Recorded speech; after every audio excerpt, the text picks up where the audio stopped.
Hello, what is up, everybody? My name is Mike Brown, aka Review King MB, and this is my 31 days of horror movie reviews.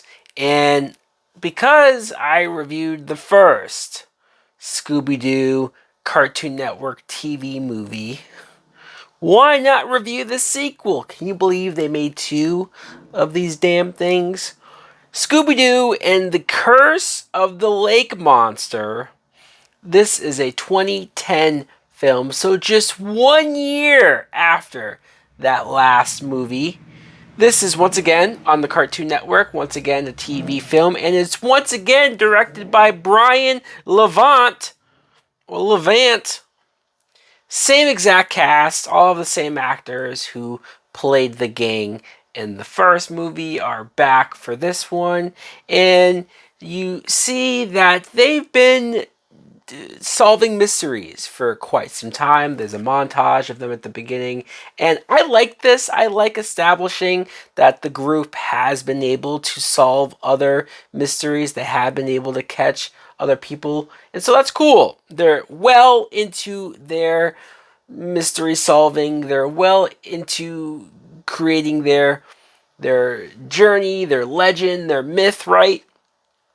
And it's now summertime. So they go to this lake country club of sorts.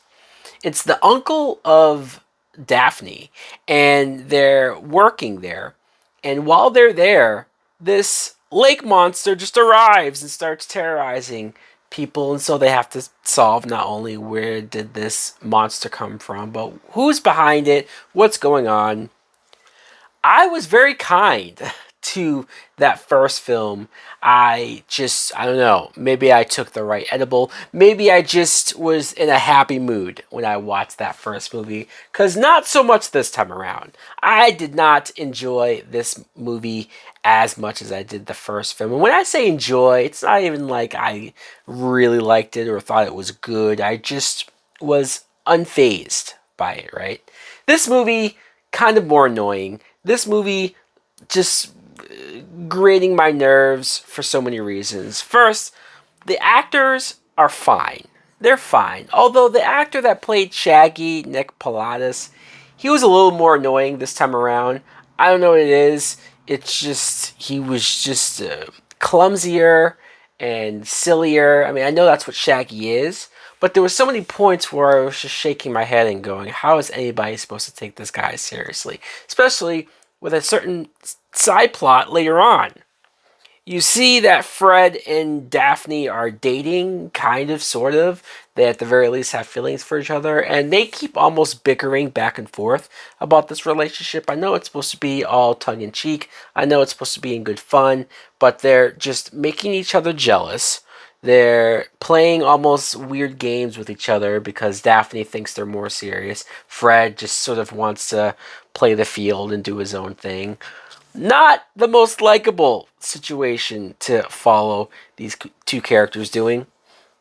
Scooby-Doo did make me laugh, though. The only laughs that I did get was from Scooby-Doo. One, it's because Scooby-Doo is just going around doing normal shit and nobody really reacts to it. There's this one scene where he takes a selfie with Daphne's uncle and just nobody bats an eye. Another scene where he's at the resort and he's just lounging about on the chair drinking a pineapple juice out of a straw. Nobody says anything. Another scene where he's pretending to be a waiter because he's trying to help Shaggy with a date. Like, this is wild. And I know that's how it is in the cartoon. I know that's mostly how, but it's just, I think it's just weirder in live action to see this cartoon looking dog, because the CGI is what it is.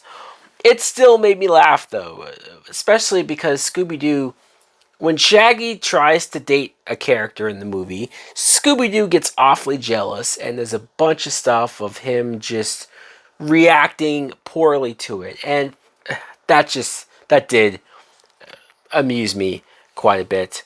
The monster, the lake monster, it just looks like the creature from the Black Lagoon, or, just like this giant frog looking thing. CGI is not great, but I'm not expecting great CGI. It's a Cartoon Network TV movie. Goddamn, you see the way Scooby looks, what am I going to expect? It actually, if I was to be nice, I will say that because they shot it at night, it probably looked even better than it had a right to look. There's one section when the group is hiding from the creature and Fred and Daphne put on like a quick disguise. And Fred puts on a blonde wig and is pretty much wearing the original like cartoon outfit of Fred. And I thought to myself, I said this in the last movie. Put a damn blonde wig on the guy, Robbie ML. And I know that this wig looks super fake, but I almost would be more happy with him wearing a super fake looking blonde wig, just so that Fred actually looked like Fred. Now, the side plot that I was talking about with Shaggy trying to date, right? He all of a sudden develops feelings for Velma. And that's something that, well, Fred and Daphne have always sort of had something, right? Either they're dating or there's definitely flirtation stuff going on, pretty much in any adaptation that you can think of.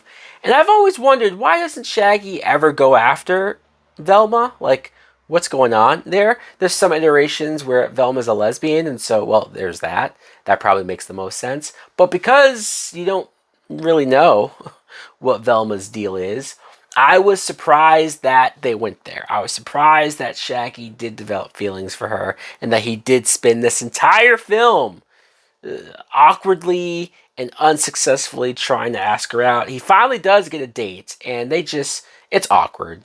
It's awkward. By the end of the movie, they both agree that there's no chemistry and that there's nothing here. But the entire film, Shaggy is pretending like he's in love with this freaking girl. So I don't really know what changed his mind other than the fact that Velma wasn't all that interested. There is a twist, I guess, with the main plot and who's behind the lake monster. And there was a point where I figured it out, but it's not something to brag about. It's pretty obvious, I think, after a certain point. I was just more impressed that they went there, that they did make a twist like this. Something that, for a TV movie, I wouldn't have expected them to at least try something new, try something different. So this movie isn't horrible. This movie isn't a complete piece of shit or even a complete waste of time. I would say that if you watched that first film and enjoyed it, or at least could watch it and have a decent time, I would probably say that this movie is worth checking out if you just kind of want to see more of the same. There's a whole lot more singing though, and I could have done without that. There's even one point where they rap. Boy, that's the definition of cringe. I never want to see the Scooby-Doo gang rap ever again. Not a great movie, not even a good movie, but I'm not going to rant. I'm not going to say it's... I've seen plenty worse. Even in this 31 Days of Horror alone, I've seen so much worse. So I'm being kind here, people. Anyways, let me know in the comments below if you too have seen The Curse of the Lake Monster. What do you think of it? Can you believe I even decided to watch these goddamn things? Thanks for watching. Like, comment, subscribe. Later!